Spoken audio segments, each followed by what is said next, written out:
आमच्याशी बोलता बोलता कधी सांगायचा तुका खबर ना रे आपण फक्त शिकयलेच ना हांवें केन्ना अशोकान जे कार्य केले साहित्यीक मळाचेर जे योगदान दिले ते खूप व्हड आसा. तांचे ओल्ड स्टोरी पॉसिबल करपाची अशक्य आसा ते शक्य करपाची गरज असली आणि आसा. अशोकान काही गजाल्यो आपल्या शब्दाच्या मर्यादेच्या पलीकडे जाऊन आमकां सांगपाचो प्रयत्न केला. देव बरें करूं. गोमंतकीय प्रसिद्ध कवी, लेखक, पत्रकार स्वर्गीय अशोक नाईक तुयेकर उर्फ पुष्पाग्रज यांची आज जयंती. यासाठी आज छोटासा त्यांच्या आठवणीला उजाळा देणारा कार्यक्रम आम्ही आयोजित केला आहे. या कार्यक्रमात आमच्यामध्ये आहे प्रमुख अतिथी माननीय श्री दशरथ परब, अध्यक्ष इन्स्टिट्यूट मिनिजीस ब्रागांजा पणजी यांचे मी यावेळी स्वागत करतो. सन्माननीय अतिथी म्हणून माननीय श्री रमेश वस्कर, अध्यक्ष साहित्यिक सेवा मंडळ यांचे मी यावेळी स्वागत करतो. माननीय श्री अनिल पै, पत्रकार यांचे मी यावेळी स्वागत करतो. तसेच उपस्थित आमच्यामध्ये आमचे संस्थेचे सेक्रेटरी माननीय श्री सर्वानंद भगत यांचे मी यावेळी स्वागत करतो. तसेच आमचे मित्र विजयकुमार कोपरे आणि हा सगळा कार्यक्रम घडवून आणणारे प्रशांत शेट्टे यांचे मी यावेळी स्वागत करतो. आणि अशोकाचे पुत्र अक्षय आणि त्याची मुलगी सुषमा यांचे मी यावेळी स्वागत करतो. तसेच या काव्य संमेलनातील सहभागी कवी मेघना कुंदवाडकर, श्री प्रसाद सावंत, चित्रा क्षीरसागर, प्रकाश क्षीरसागर, स्नेहा केणी, हनुमंत मावजो, शर्मिला प्रभू, रजनी रायकर, कविता आमोणकर, अनुया शिरोडकर, दीप्ती फळदेसाई, तृप्ती फळदेसाई, पूर्णिमा देसाई, रेखा कोळेकर, पूर्वा क्षीरसागर यांचे मी यावेळी स्वागत करतो. तसेच समोर बसलेले सर्व अशोक यांचे मित्र परिवार यांचे मी यावेळी स्वागत करतो. कवी पुष्पाग्रज उर्फ अशोक हे माझे चुलत बंधू होते. माझ्यापेक्षा वयाने मोठे होते. माझ्या राजकीय वाटचालीत त्यांचे खूप मार्गदर्शन होते. गोव्यात ते एक लेखक, कवी, पत्रकार म्हणून प्रसिद्ध होते. ताकदीचे कवी म्हणून गोवा तसेच महाराष्ट्रात त्याचे लौकिक होते. आज त्यांच्या जयंती कार्यक्रमात आम्ही जमलो आहोत. आज जरी ते आमच्यामध्ये नाही, परंतु त्यांच्या आठवणी, त्यांच्या लोकप्रियतेचा आम्हाला पुन्हा पुन्हा प्रत्यय येतो. अनेक मित्रपरिवार त्यांचे होते. त्यात अनेक पत्रकार, कवी, लेखक ते अजूनही त्यांच्याविषयी आपुलकीने बोलतात. त्यांच्याविषयी असलेली आपुलकी मला जाणवली आणि या महान कवीला अभिमान करणारा, त्यांचा आठवणीला उजाळा देणारा कार्यक्रम करण्याचे आम्ही ठरवले. संस्थेतील माझे सहकारी व पुष्पाग्रजांच्या चाहत्याने एकत्र येऊन या कार्यक्रमाचे आयोजन केले आहे. हा आमच्या संस्थेचा पहिला सांस्कृतिक कार्यक्रम. यात काही त्रुटी, दोष, कुणाला कार्यक्रमाचे निबंधन चुकून राहिले असेल तर क्षमा असावी. परत एकदा उपस्थित सगळे पुष्पाग्रजाचे चाहते, मान्यवर याचे मी स्वागत करून माझे 2 शब्द थांबवतो. जगाने खूप मोठे काम केले खंय तरी कवी मनाचो पुष्पाग्रज म्हणटालो. कवी मनाचो अशोक नायक. ताचो आनी संबंध म्हणजे तो असो की ताची खुबशे दुख्खाचे प्रसंग कोसळ्ळ्यात, पण ताणें हात पांय केन्ना गणसल्लो ना. दुसरे खुबशे पुरस्कार आनी हे ते ताका मेळ्ळ्यात, तो उरून गेलोय ना, आज तसोच उरलो. म्हणजे जसो संत असो तागे स्वभाव आशिल्लो. पत्रकारित्या क्षेत्रात ताजो म्हजो संबंध जवळ 20 ते 25 वर्सांचो. तो गोमंतकांत काम करतालो, पयलीं नवप्रभात काम करतालो आनी मागीर तो गोवा दुताकी ताणें काम केलें. पूण तागेली पत्रकारिता आतां खंय ताणें हें केलें दाखयलें ना की आपूण आसो तो शांत असो केतलें ना की बाबा आपलें हेंच येता तें येता. कित्याक आज सुद्दां आयचे आमचे कितें 2 तरेचे आमकां ग्रूप पळोवपाक मेळटात.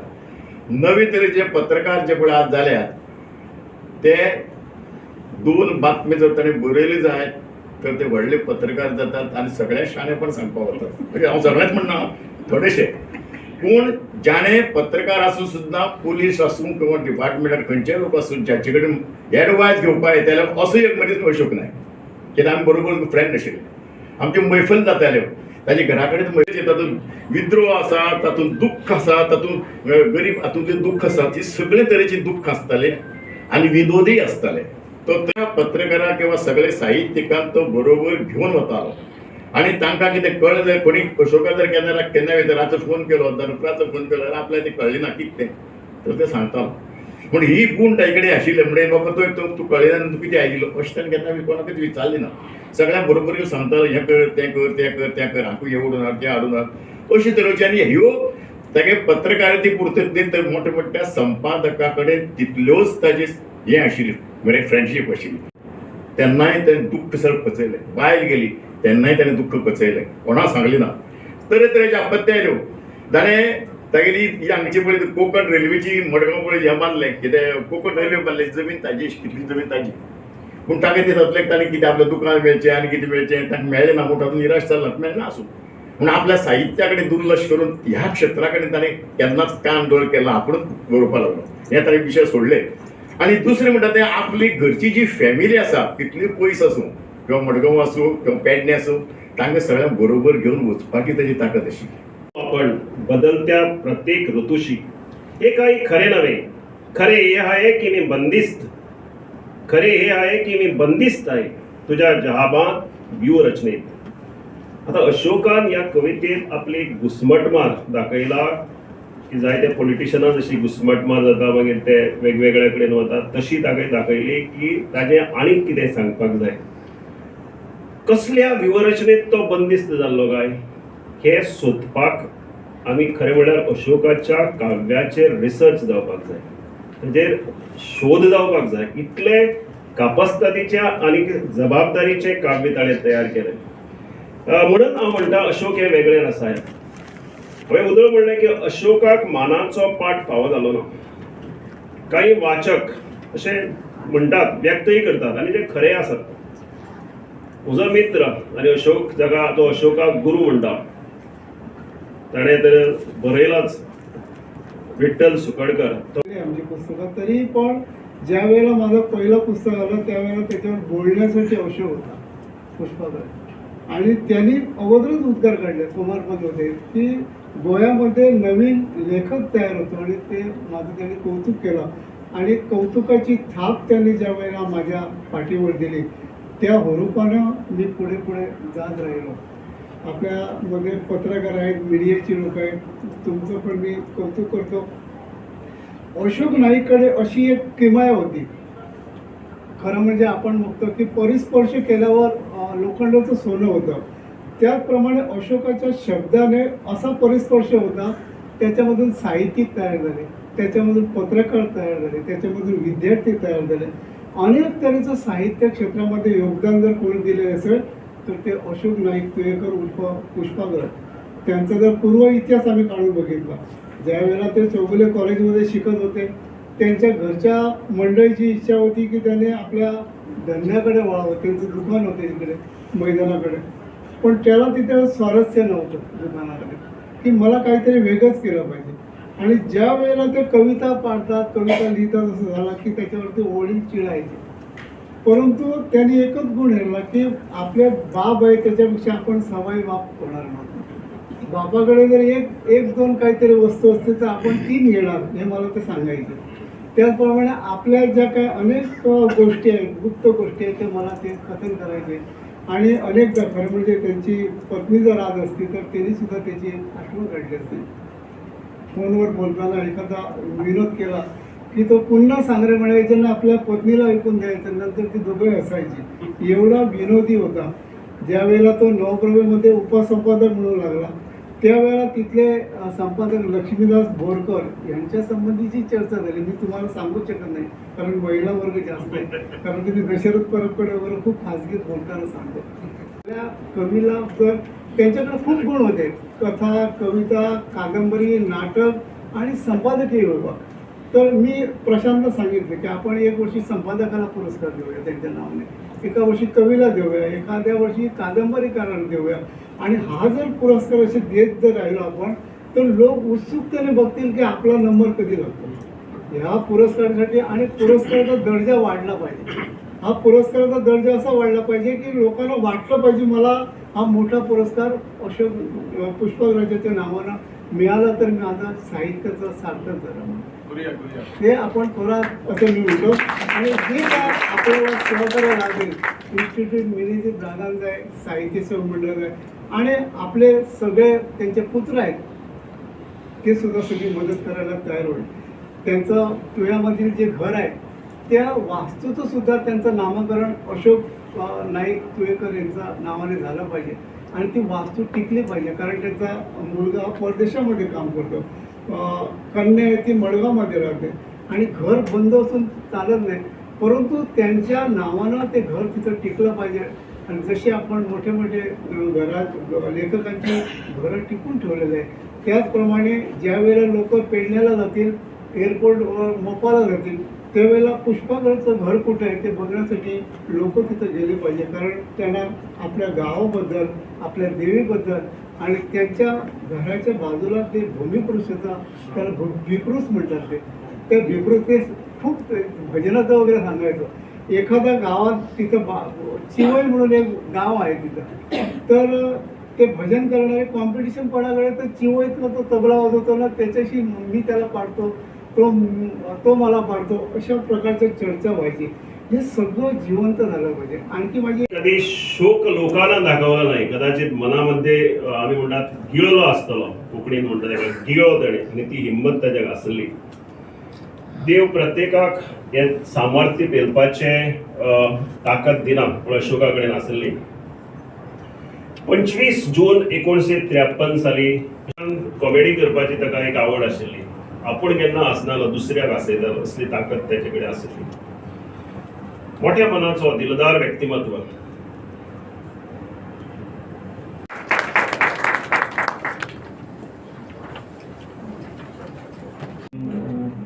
रुमडामल दवरली सोसायटीन प्रोग्राम ऑर्गनायज केलो आनी सगळे तुमी आयले आयज. तशेंच आमचे चीफ गेस्ट उल्हास तुयकर MLA, तसोच म्हजो काका आनी दशरथ काका आमी म्हणटा ताका एक्चुली. आनी हे सगळे केला ते म्हजे डॅडी खातीर आनी तशेंच म्हज्या काकांनी म्हाका उबो केलो की म्हाका आनी कनेक्टेड फील जाता डॅडी कडेन की आयज तो आसा अशें दिसता म्हाका आमच्या बरोबर. तशेंच हांव आतां कॅनडात आसता भायर आनी इन्स्पिरेशन म्हाका तांचे डॅडी कडसूनच आयिल्लां सगळें. आनी तेणी 1000 लोकांक सुद्दां इन्स्पायर्ड केला. ते हांव सदांच पळयतालो की धाकलेपणीन हांव तेंच्या वांगडा जेन्ना रेज केला ताणें म्हाका तेन्ना खूब कवीज येताले, कोण एडिटर येताले घरा कडेन आनी म्हाका तितलें तें कळनाशिल्लें. हांव खूब धाकलो आशिल्लो कित्याक की हांव सगळो धाकलो, सगळ्यान धाकलो घरांतलो. आनी तांकां पळोवन म्हाका अशें इन्स्पायर्ड जातालें की हें आनी काय बरें हें कविता बरोवप आनी लायक तो म्हाका इन्स्पायर्ड करतालो डॅडी. जेन्ना हांव स्कुलान आशिल्लो तेन्ना म्हाका तेजो एक लेसन आशिल्लो गंपू म्हणून आनी म्हाका डॅडीन एक हे लेसन्स बरयला आनी लायक म्हाजे फ्रेंड्स जे आसताले ते म्हाका सारके अशें करप तुजे डॅडीन येदो व्हडलो लेखक आनी म्हणजे लायक म्हाका इतलें बरें दिसतालें सारकें तेन्ना जिवाक सारकें म्हाजो डॅडी एक व्हडलो कवी म्हणून. आनी तशेंच लायक आतां 2 वर्सां जालीं तो आमकां सोडून गेला. पूण आयच्या दिसा जे काकान हें ऑर्गनायज करून अशें दिसता की म्हाका आनी कनेक्टेड आसात असो दिसता म्हाज्या वांगडा. हेंच सांगून हांव म्हजी 2 उतरां सोंपयता. थँक्यू व्हेरी मच आनी तुमी आयले म्हणून सगळ्यांक थँक्यू. आयुष्य माणसाने आयुष्याचा हिशोब करत बसू नये.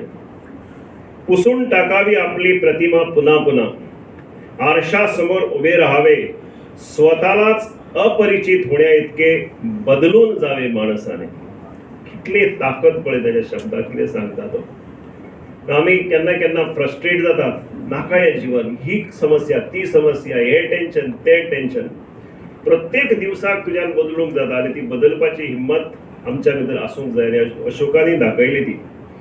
म्हणूनच सुद्दां म्हणलां इतली दुख्खां पेलून सुद्दां ते वयर हें जालें पळय. हे आपल्या जिवनाचे मर्म या पुष्पागराजान ह्या उतरांच्या वेगवेगळ्या उतरांच्या आनी आपल्या कवितेंतल्यान आमच्या मुखार दवरले. अशेंच ह्या साहित्य सेवेक आपले कार्य करपी ह्या हेजेरय ब्रदर्स ब्रागान इन्स्टिट्यूट ब्रागांज ह्या संस्थेचे अध्यक्ष मुद्दाम इतले पयसुल्ल्यान तांचे कडेन बरो संबंद आसलो पुष्पागराजांचो. ते हांगा आयले. भुवनेस्त दशरथ इतर विषयावर सुद्धा त्यांनी विपुल असं लेखन केलेलं होतं. आता इथं आणि तिचं नाव त्याने नंतर पुष्पाग्रज हीच माझी खाली बसून करायचा. त्यावेळी कुमारपंत सर आणि मी आम्ही असायचो. मी लायब्ररीत जाऊन पुस्तक वाचण्याचा माझा एक छंद होता. आणि अशोकला कवितेचा वेळ होता. कविता तो लिहू लागला होता. आणि काय करायचं, हे करायचं, ते करायचं. त्याच वेळी आम्हाला एक आकाशवाणीवरून एक संधी मिळाली. आणि आकाशवाणीवर आम्ही त्या अविनाश रामनाथ, प्रशांत तेंडुलकर, एक नाव येत नव्हतं. पौर्णिमेच्या चांदण्या इतके नितळ पाऊल मला सापडले. सुवर्ण गोऱ्या कातीचे मोहक मनोहर चालीचे तारुण्याच्या कडाने नटलेले ते पाऊल मी पाहिले आणि अखेर ते माझे करून घेतले. सप्तपदी मी ते घरात आणले. ह्याच पावलांच्या आधाराने मी मनोराज्याच्या इमारतीत चढत होतो. पण शिखर तुटून पडल्यावर कधी कधी आता दर्याकिनारी आठवणींची पावले शोधतो. सापडत मात्र काहीच नाही. किनाऱ्यावर फुटणाऱ्या लाटांच्या जलात माझी पावले हरवून बसतो. मात्र पुष्पाग्रज आणि इथून त्याने कवितेच्या शेवटी पुष्पाग्रज हे लिहायला सुरुवात केली. असं त्या आमच्या ह्याच्यात पहिली छाप. त्याशिवाय हे माझ्या कविता त्यांनी सगळ्या लिहून ठेवलेल्या होत्या. आणि कधी कधी तो मला फोन करी आणि तेव्हा म्हणे. तर त्यातली मी एक कविता त्यांना आवडायची ती सांगतो. खोल खोल खोल पायघोळ जग्यासारखे जीवन बनले. खोल पायघोळ जग्यासारखे जीवन बनले. पावले जशी गेली तसा गेलो. पावलांना शाप नाही दिले. शाप दिले असते तर वाटातून झाडे उगवली नसती. नसती ओली सावली आणि उठाणलेली नसती. हे नसत्याचे नाक तो बेरबीपर्यंत गेले. समोर माझीच सावली तिला सलाम केले. समोर माझीच सावली तिला कोण दुसरे सांगतो. म्हणजे तो चालतो खरं मनाचे बांधून कसा मौनात बोलतो. त्याचे अनु आणि पाय वाटा चैतन्याचे गाणे. नभ तुटून पडावे तसे अवचित येणे. असा दिशातून येतो भर रस्त्यावर गातो. झाडे उघडी नागडी त्यांच्या सावलीत जातो. कोण रंगांच्या दिशात किती फुलात चालवतो. कोण दिशांच्या दारात दिवा घरात होतो. त्याशिवाय मित्रांनो त्यांच्या कविता मी तुमच्या समोर एक दोन ठेवणार. दिवशी थडगे. तुडुंब वाहणारी नदी काळजाच्या दरीतून पाण्याने वाहून गेली. काठाकाठावरची गावे झाडे उलटी झाली नदीत आणि घरे. एक उलटे आकाश नदीत तरंगणारे. संपूर्ण विध्वंस संपल्यावर असा नदीत तरंगून राहिले एक थडगे. थडगे युद्धात हरलेल्या एका योद्ध्याचे आणि नदी थडग्याला शरण आलेली. धन्यवाद. थंडावा पाजित. धन्यवाद. गोवा मराठी अकादमी नावाने ही अकादमी जी आहे तर ती सुरू झाल्यानंतर अकादमीचं गोवा मराठी अकादमीचं लावू या शेतात मेघ आले हो धावत न्हाऊ घालाया प्रेमात मेघ आले हो धावत न्हाऊ घालाया प्रेमात या मातीच्या वासात प्रीत आठवे मनात या मातीच्या वासात प्रीत आठवे मनात मन डोलत डोलत चिंब झालो हो भिजत मन डोलत डोलत चिंब झालो हो भिजत गंध फाकुनी नभात गंध फाकुनी नभात रंग साठवू डोळ्यात गंध फाकुनी नभात रंग साठवू डोळ्यात आला पाऊस नाचत घाम गाळतो हामेत घाम गाळतो हामेत साद येती हो अंगणी कानी घालत रुंजण साद येती हो अंगणी कानी घालत रुंजण स्वप्न होता होई पूर्ण मावे आनंद गगनात मावे आनंद गगनात ओल्या मातीत मातीत धान लावूया शेतात मेघ आले हो धावत न्हाऊ घालाया प्रेमात न्हाऊ घालाया प्रेमात. धन्यवाद. इथे काव्यधारा बरसतात असं म्हणायला हरकत नाही. इतका वेळ कवयित्री झाल्या आपल्या ह्या मैफिलीमध्ये जे काही मोजके कवी आज इथे उपस्थित आहेत तर त्यातल्याच श्री हनुमंत मावजो सर यांना मी विनंती करते की त्यांनी इथे आपली कविता सादर करावी. ते गेली 8 वर्ष सातत्याने मराठीमध्ये काव्यलेखन करत आहेत. काव्य मैफिलचे ते अगदी मडगावमधली आपली काव्य मैफिल आहे तर त्याचे ते परमनंट आपण म्हणू तर असे मेंबर आहेत की प्रत्येक मैफिल न चुकवता ते येत असतात. त्यांचं वैशिष्ट्य असं आहे की छोट्या कविता ते करतात, 2-3 ओळींच्या सुद्धा कविता ते करतात. तुझ्या आणि माझ्यात एक समान धागा, तू खुलून हसते मी हसून खुलतो.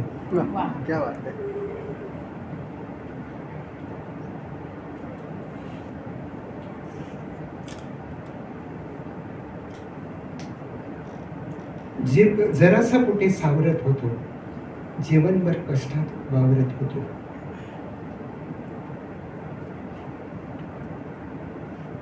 मी आहे हा अहंकार झाला. मी आहे हा अहंकार झाला. माझ्यात मी नाही हा अलंकार झाला. जमा खर्चाच्या वहीत लाल शाई सांडलेली, जमा खर्चाच्या वहीत लाल शाई सांडलेली, ललाटातील वेदना कागदावर मांडलेली. प्रिये तू टेकले ओठ माझी या गाली, प्रिये तू टेकले ओठ माझी या गाली, गारपटावर लाजरी खुडली लाली.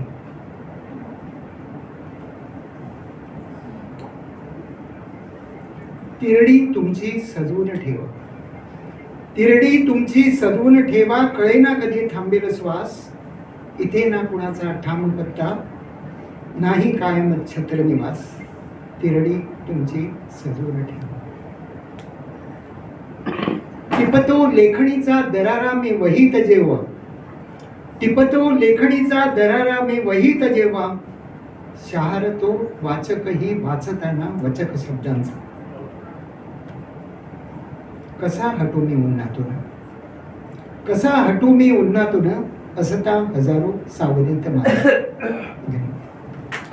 तर तसंच इथेही पुष्पाग्रज जे आहेत तर ते भाष्य करत आहेत. पहा आपण आपल्याकडे एक हे आहे की ख्रिस्ती धर्मामध्ये कन्फेशन केलं जातं, कबुली जबाब जो आहे आपल्या चुकांचा तो दिला जातो. तर हीच प्रतिमा जी आहे तर ती घेऊन पुष्पाग्रज इथे काय म्हणतात पहा.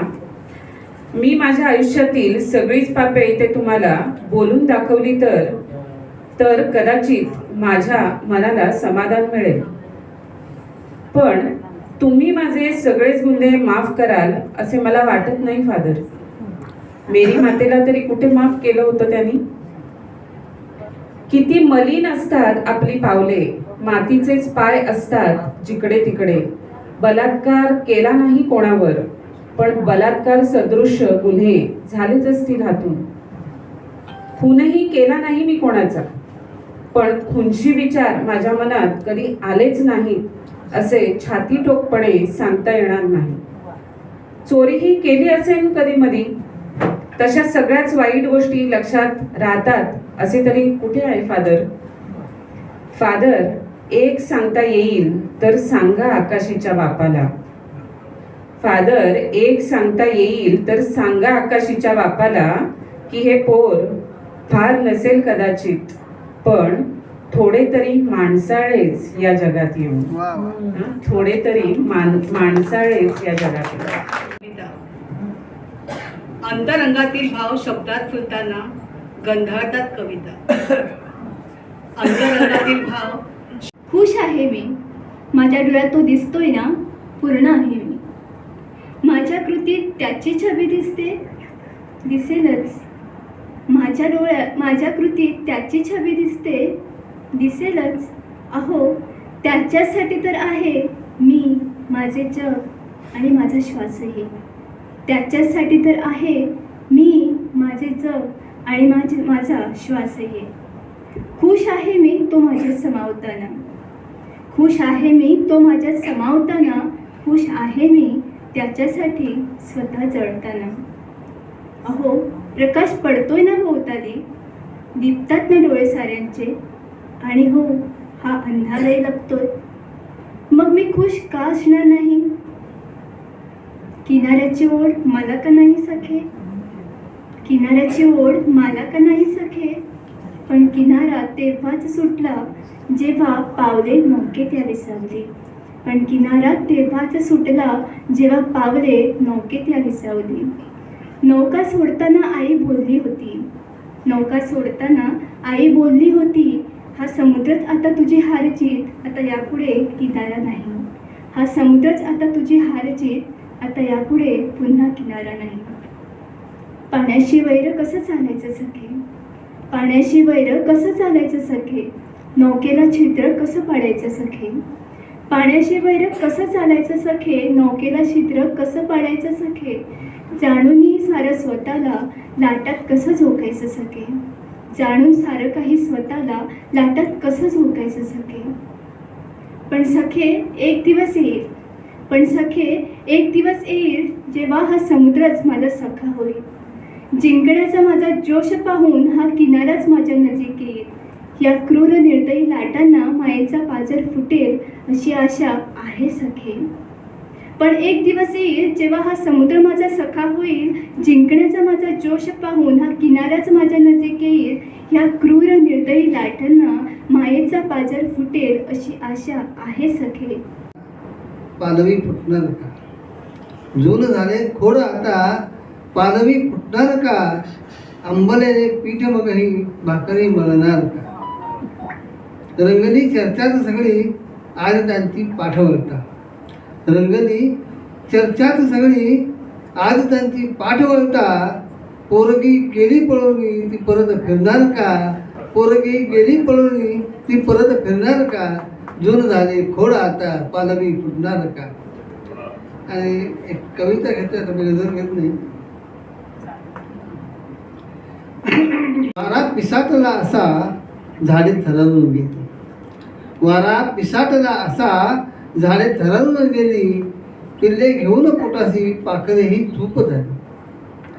किती पागोळ्या धरती कवले गेली फुटून या, किती पागोळ्या धरती कवले गेली फुटून या. घरामध्ये पावसाने आणलेली जलाशया. हात उंचावून झाले, हात उंचावून झाले. नभा साथ घालतात साध, काळ्या ढगांना पाहून झाला तृणाला तृण म्हणजे गवत. मन मुराद मोकळा मृग परसतो आता, मन मुराद मोकळा मृग परसतो आता. भई तुम्ही भुई तेव्हा गाते तुकोबांची गाथा. मन मुराद मोकळा मृग परसतो आता, बळी तुम्ही भुई तेव्हा गाते तुकोबाची गाथा. फुटे नभाला पाझर, फुटे नभाला पाझर. हाका चातक मारतो उघडल्या चोचीमध्ये. थेंब एक झिरतो, एक थेंब एक झिरतो. निर फणसाची प्राणी, निर फणसाची पाने निर फणसाचे पाने दोन पसरून हाती लागे मुळांना तहान थेंब थेंब पाजताती थेंब थेंब पाजताती वारा पिसाचा असा झाडे थरामध्ये. धन्यवाद. नेमका कुणाचा होता हे शेवटपर्यंत कळलंच नाही. खरंच तो काढायचा का छेड यमुना तीरी गोपिकांची? तो खरंच छेड काढायचा का यमुना तीरी गोपिकांची? त्याही मग त्याच्यासाठीच कृष्णमय होऊन जायच्या का? कृष्णासाठी रुक्मिणी की सत्यभामा? कृष्णासाठी रुक्मिणी की सत्यभामा? तेही नेमकं कळलं नाही. त्याला माहीत होतं प्राजक्त फक्त दारात लावला तरी फुलं शेजारी पडणार आहेत. प्राजक्त दारात लावला तरी फुलं शेजारी पडणार आहेत. काहीही वाटो कुणाला, पण प्राजक्त बहरत राहिला, प्राजक्त बहरत राहिला. खरंच नेमका कृष्ण कुणाचा होता की तो एक निमित्त होता? कुणाचा मित्र, कुणाचा सवंगडी, कुणाचा प्रियकर असा सगळ्यात असूनही तो कुणाचाच नव्हता. माझ्या मनातल्या एका कोपऱ्यात कृष्ण सखा सोबती वाटाड्या. माझ्या मनातल्या कोपऱ्यात कृष्ण सखा सोबती वाटाड्या. तोच तो जो मला मार्ग दाखवतोय. बुरख बुरख दिसेपर्यंत निघूनही जातोय, थोडं थोडं कळेपर्यंत निसटूनही जातोय. कृष्ण माझ्या मनातल्या कोपऱ्यातलं दही दूध लोणी चोरतोय. कृष्ण माझ्या मनातलं दही दूध लोणीही चोरतोय. कधी कधी प्राजक्त बहरतो तेव्हा सत्यभामेसारखं वाटत राहतं. कधी कधी प्राजक्त बहरतो तेव्हा सत्यभामेसारखं वाटत राहतं. तो फुलतो आपल्यासाठीच आणि बहरातून बोलत राहतो खूप काही. तोच तो कृष्ण, तोच माझा सखा. धन्यवाद. वेगवेगळ्या पद्धतीने अनेकांनी घेतलेला आहे. यांना आपल्या प्रतिभेशी कृष्णाची सांगड जी आहे तर मेघनाताईंनी ते सादर केली. आता काहीच कवी राहिलेले आहेत आणि आपण त्यांच्याही कविता ऐकणार आहोत. पण तत्पूर्वी आपल्यामध्ये केपे महाविद्यालयाची आणि आता जी पुणे विद्यापीठामध्ये MA पदवी घेत आहे, MA दुसऱ्या वर्षामध्ये जी आहे अशी आमची एक अत्यंत हुशार आणि तितकीच प्रतिभासंपन्न अशी विद्यार्थिनी पूर्वा शिरसाटीला मी ते आमंत्रित करते.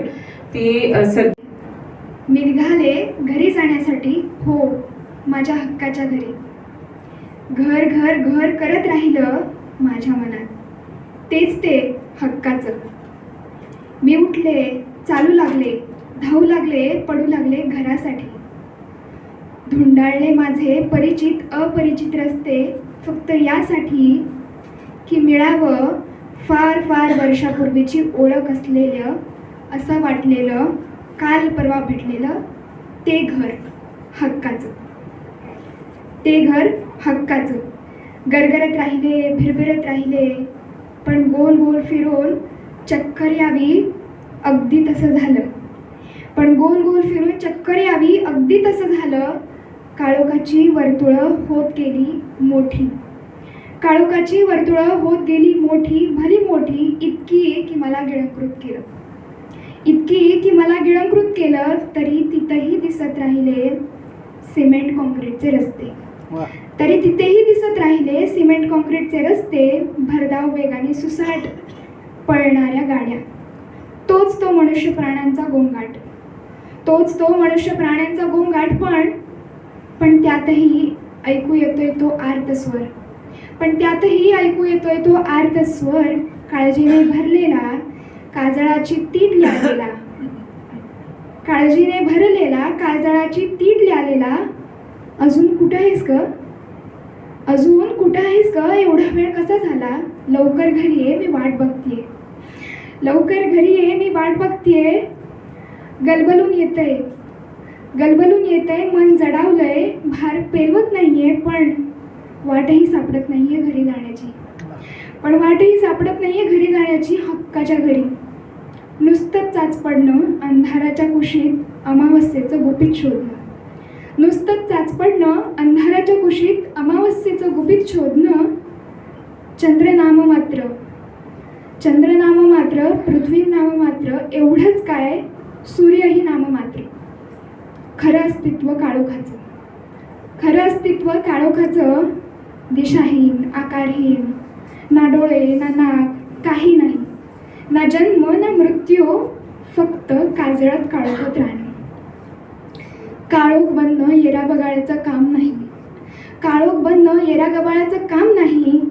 त्या काळोखण्यातून अंतहीन प्रवास माझ्या घरी हक्काच्या, त्या काळोखण्यातून अंतहीन प्रवास माझ्या घरी हक्काच्या. धन्यवाद. त्याला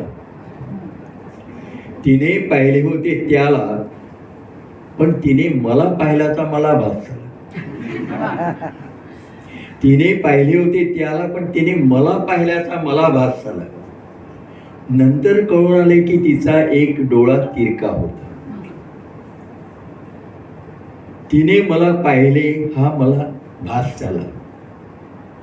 काही का असेना तिच्या डोळ्याचा हाल, काही का असेना तिच्या डोळ्याचा हाल, पण माझ्या मनात उभा राहिला प्रीतीचा ताजमहाल. माझ्या मनात उभा राहिला प्रीतीचा ताजमहाल.